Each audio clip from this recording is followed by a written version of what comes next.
Hello, Corpus Christi. I'm Noah, and today we have a very special announcement. The boys and girls varsity basketball team won the Region 20 championship.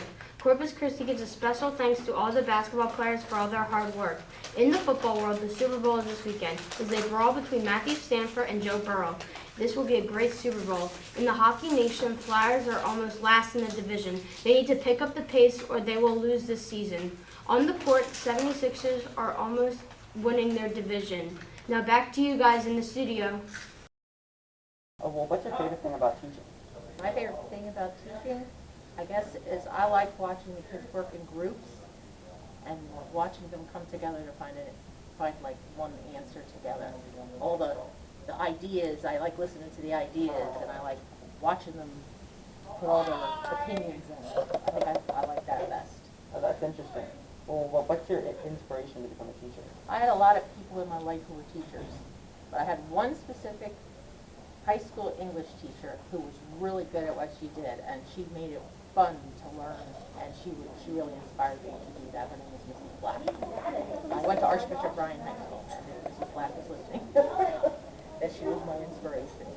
Okay, and why did you come back to Corpus Christi? I taught at a lot of schools over the years, and I always felt like I belonged, like this was a home. Everybody made you feel like you're at home, the kids, the faculty. It was a family, and I feel like I've come home. That's nice. Do you have any other hobbies you would like to share? Some hobbies that I like. I like reading, of course, but I also knit. I'm a big knitter. I knit sweaters and blankets and whatever other things that, especially Irish cable knits sweaters.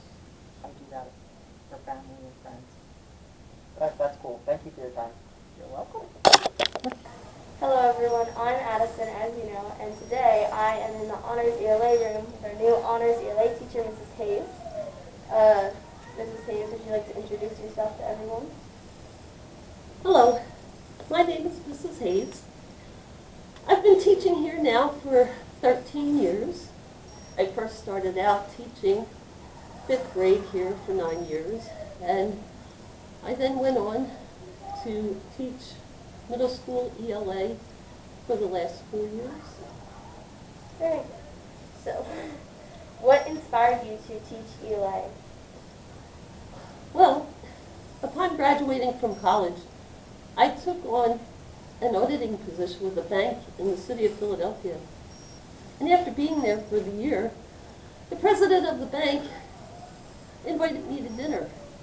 And as I was at dinner, he offered me the position of being the manager of the mortgage department, and also asked me if I could help write the annual report.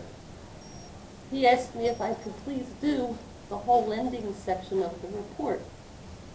So I took both positions, and on an annual basis, I would have to put together the annual report from the lending perspective so that it could be sent out to all of the investors that the bank had throughout the world.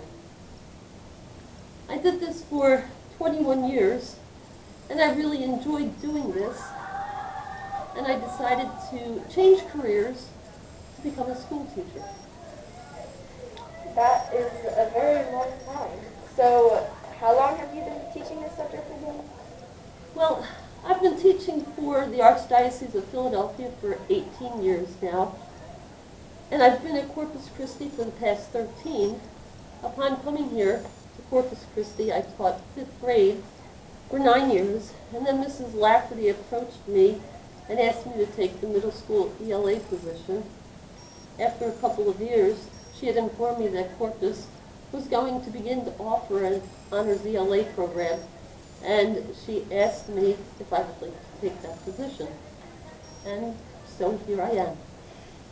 Very cool. So you seem like you've been wanting to teach ELA for a long time.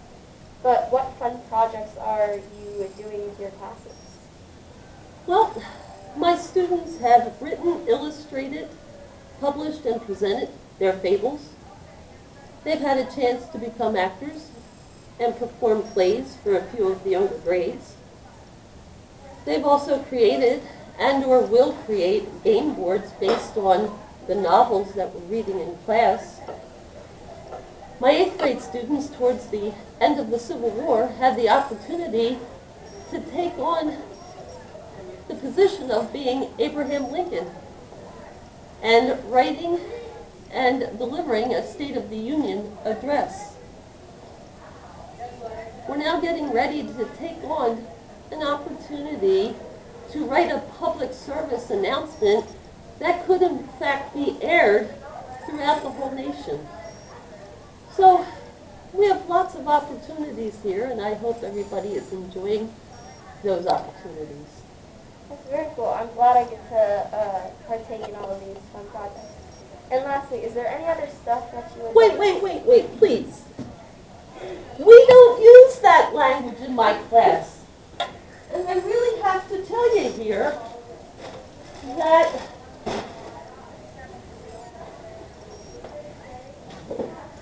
in order to be able to communicate, we need to really put the details and information into what we're asking. Some of you are going to become attorneys one day, and there you are, you're going to be on the courtroom floor trying to present your case to the jury. Are you going to stand there and say that this person sitting over here that you're trying to prosecute did things and stuff? Is that going to convince a jury to convict that person? Some of you, on the other hand, are going to become doctors. And somebody's really going to need an operation. And you're sitting there talking to them saying, oh, be here tomorrow by 6:30 in the morning.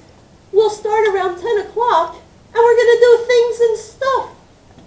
Are you going to trust that doctor? No. No. So it's really important that we give details and not use those words, things and stuff. So they're prohibited from my classroom. I have to tell you though, I did have a student last year that at Christmas time sent me a really nice present. 2 boxes arrived one day, and in each one of those boxes were 2 baskets. One basket said stuff. The other basket said things. So I took some tape here and crossed them out, since they're not allowed to be used in this room. But as you can see, that has stuck with my students over the years. I'll make sure not to say any of those forbidden words next time in class. So thank you very much for the great. interview. All right, thank you. Have a great day. Hello Corpus Christi, I'm Ryan, and I'll be informing you of the national days for this week. Today, February 11th, is National Don't Cry Over Spilled Milk Day, National Inventors Day, National Make a Friend Day, National Peppermint Patty Day, and National Shut-In Vacation Day, and National White Shirt Day. That's all the national days for this week. Now let's get to the history of Valentine's Day. It was first celebrated on February 14th, 496 AD in Rome. Valentine's Day is said to have started when Emperor Claudius II executed 2 men, both named Valentine, on February 14th of different areas in the 3rd century AD. Their martyrdom was honored by the Catholic Church with the celebration of Valentine's Day.